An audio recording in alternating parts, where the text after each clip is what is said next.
انسان کے اعمال اللہ رب العزت کی بارگاہ میں جب انسان پیش ہوگا تو تولے جائیں گے.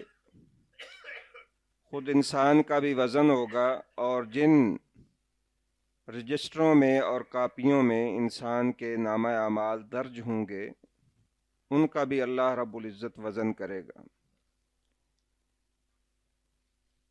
بڑا باریک حساب ہے. اللہ تعالیٰ آسانیاں فرما دے اور اپنی رحمت کے ساتھ ہمیں بخش دے اور معاف فرما دے.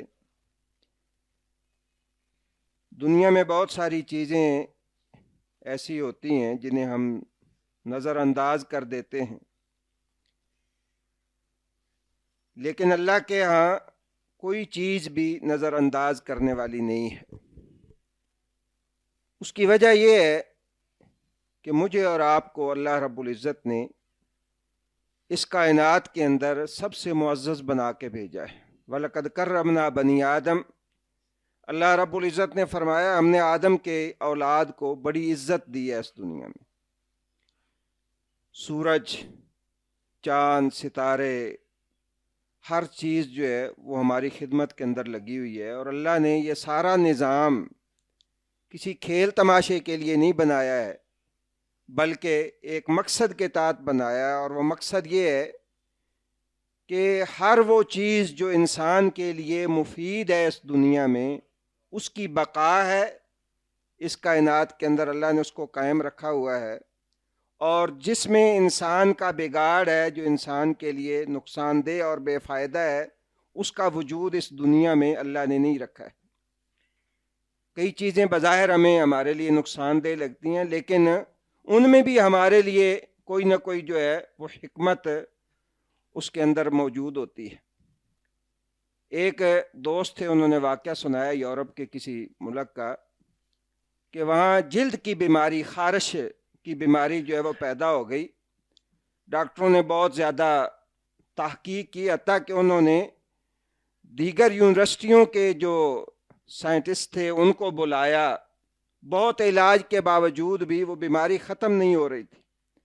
تو کسی مسلمان سائنسدان نے اس پوائنٹ کے اوپر جو ہے وہ تحقیق کی کہ یہاں کوئی ایسی مخلوق جو پہلے آباد ہو اس خطے کے اندر اور اب نہ پائی جاتی ہو.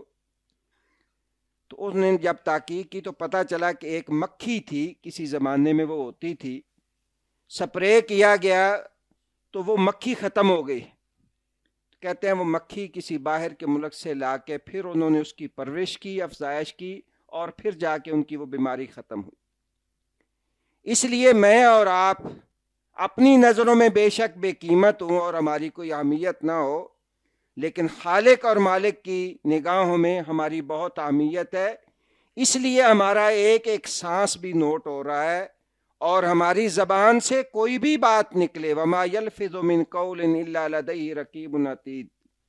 اللہ تعالیٰ نے باقاعدہ فرشتوں کی ڈیوٹیاں لگا رکھی ہیں کہ میرا یہ بندہ زبان سے جب بھی کوئی بات کرے تم نے اس کو نوٹ کرنا ہے. اللہ اکبر.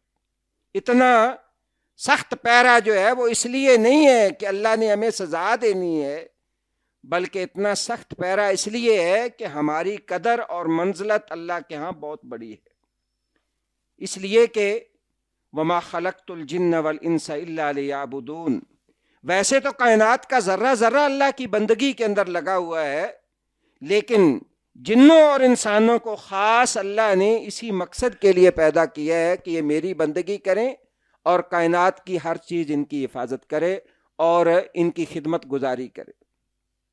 اس لیے ہمارے اعمال جو ہیں وہ قیامت والے دن اللہ رب العزت نے نہ صرف تولنے ہیں بلکہ ان کے اندر اخلاص کتنا ہے، ان کے اندر جو ہے وہ اللہ کی رضا کتنی، یہ ساری چیزیں بھی اللہ رب العزت جو ہے وہ بتائے گا. 50,000 سال کا ایک دن اللہ نے اسی لیے خاص کر رکھا ہے کہ ہر بندے کا پورا حساب وہاں کھول کے بتایا جائے گا. اپنی رحمت سے اللہ معاف کر دے، اللہ ہمیں بھی ان میں شامل کر لے تو یہ اس کا فضل ہے. اعمال اور ترازو اور میزان کو بھاری کرنے والے جو چیزیں ہیں جس سے انسان کا نیکیوں والا ترازو بھاری ہوگا، وہ بہت سے اعمال ہیں. رسول اللہ صلی اللہ علیہ وسلم کی احادیث میں، قرآن میں دو باتیں میں صرف آپ سے شیئر کروں گا اور جو بہت زیادہ اہم ہیں۔ رسول اللہ صلی اللہ علیہ وسلم نے فرمایا کہ میزان میں قیامت والے دن، فی میزان المومن، مومن کے میزان کے اندر، اسکل شیء فی میزان المومن، مومن کے ترازو میں سب سے جو وزنی چیز تلے گی وہ حسن اخلاق ہے، وہ اچھا اخلاق جو ہے، وہ فرمایا سب سے زیادہ جو ہے وزندار چیز مومن کے نامہ اعمال، کافر کے نامہ اعمال میں نہیں۔ کافر کا جو اچھا اخلاق ہے اس کا صلہ اللہ اسے دنیا میں دے دیتا ہے، لیکن مومن کا اچھا اخلاق جو ہے، فرمایا اسکل شیء فی المیزان، میزان اور ترازو میں سب سے زیادہ جو وزنی چیز ہوگی وہ انسان کا حسن اخلاق ہے۔ اور نبی صلی اللہ علیہ وسلم نے ایک حدیث میں فرمایا ہے کہ ان المؤمن لا یدرک بحسن خلقہ، کہ مسلمان جو ہے، مومن جو ہے، وہ اپنے اچھے اخلاق کی وجہ سے اس روزے دار کے ثواب کو پہنچ جاتا ہے جو کبھی افطار نہیں کرتا، تھکتا نہیں ہے روزے رکھتے ہوئے، اور اس مجاہد کے اور اس قیام کرنے والے، رات کو تہجد پڑھنے والے کے درجات تک پہنچ جاتا ہے جو ساری رات قیام کرتا ہے اور تھکتا نہیں ہے۔ یہ حسن اخلاق جو ہے، یہ اس قدر اللہ رب العزت کو پسندیدہ عمل ہے۔ حسن اخلاق کیا ہے؟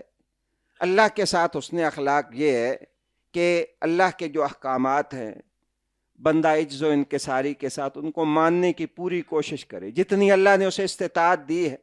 کوتاہی ہو جائے تو اللہ کے سامنے روئے، گڑ گڑائے کہ یا اللہ میں تیرا بندہ ہوں، میری کمزوریاں ہیں، لیکن میں اپنی پوری کوشش کرتا ہوں۔ زندگی اس طرح گزار دے اپنے اللہ کے ساتھ اس تعلق میں کہ کبھی نیکی پہ گھمنڈ نہ ہو اور کوتاہیوں پہ انسان ہمیشہ جو ہے وہ شرمندہ رہے۔ تو یہ اللہ سے صحیح معنوں میں حیا اور اللہ کے ساتھ حسن اخلاق۔ اور بندوں کے ساتھ یہ ہے کہ اللہ رب العزت نے بندوں کی وہ باتیں جو انسان کو ناگوار گزرتی ہیں، اللہ کے لیے انسان ان کو برداشت کر کے ان کے حقوق اور فرائض جو ہے ان کا خیال رکھے۔ اور دوسری بات، رسول اللہ صلی اللہ علیہ وسلم نے ارشاد فرمایا کلمتان حبیبتان الی الرحمن ثقیلتان فی المیزان سبحان اللہ و بحمدہ سبحان اللہ العظیم۔ فرمایا دو کلمے زبان سے کہنے میں بڑے آسان ہیں اور رحمان کو بڑے پیارے ہیں، اور ترازو میں جب تلیں گے تو ان کا بہت زیادہ وزن ہوگا۔ وہ کون سے ہیں؟ سبحان اللہ و بحمدہ سبحان اللہ العظیم، بڑے آسانی سے زبان سے ادا ہو جاتے ہیں۔ اور رسول اللہ صلی اللہ علیہ وسلم نے فرمایا والحمد للہ تملأ المیزان۔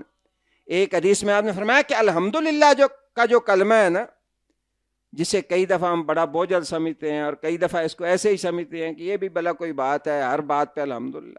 فرمایا قیامت والے دن جو میزان ہوگا، جس کے بارے میں نے کل بتایا تھا کہ آسمان و زمین بھی اس کے اندر سما جائیں گے، اتنا بڑا وہ میزان ہوگا۔ فرمایا الحمدللہ یہ میزان کو بھر دے گا قیامت والے دن۔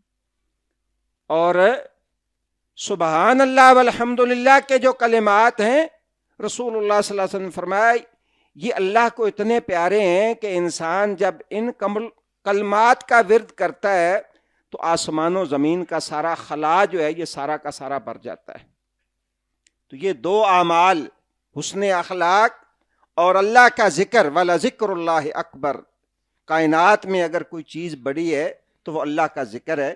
ان دونوں چیزوں کے اوپر توجہ دیجئے اور اپنے اعمال میزان حسنات جو ہے ان کو بھاری کرنے کی کوشش کیجیے۔ ابھی وقت ہے اس میں وزن ڈالنے کا، لیکن جب سانس بند ہو جائیں گے پھر معاملہ ختم ہو جائے گا۔ اللہ مجھے بھی اور آپ کو بھی عمل کی توفیق دے۔ سبحانک اللہم و بحمدک، اشہد ان لا الہ الا انت، استغفرک و اتوب الیک۔